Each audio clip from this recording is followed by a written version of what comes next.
that the human life starts with a cell.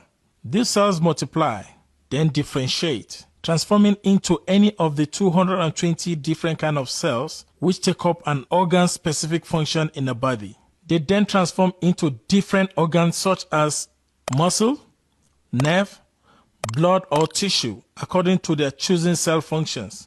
Once a cell has chosen its functions, it is programmed to serve its purpose for a number of years and then die. Stem cells are extra number of unspecialized cells, which we are all born with, that help activate dormant cells, repair damaged cells, fight disease cells, and replace dead cells.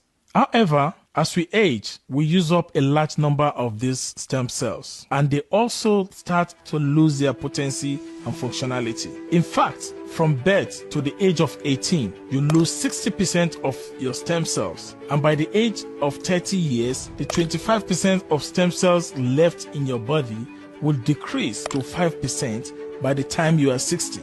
This is where the breakthrough of stem cell technology has revolutionized the medical science in the ability to help add stem cells to the body. This enables the body to repair itself. This has provided a solution to many chronic diseases previously classified as incurable. That takes place in a cellular level such as cancer, diabetes, heart disease, muscular degeneration, eye and joint health, you can just name it, etc. The key factor is that stem cells help to naturally regenerate organs, assisting them to function and as a result improve and support a healthy immune functions without the side effect experienced from conventional medicines. Stem cells add years to your life and life to your years.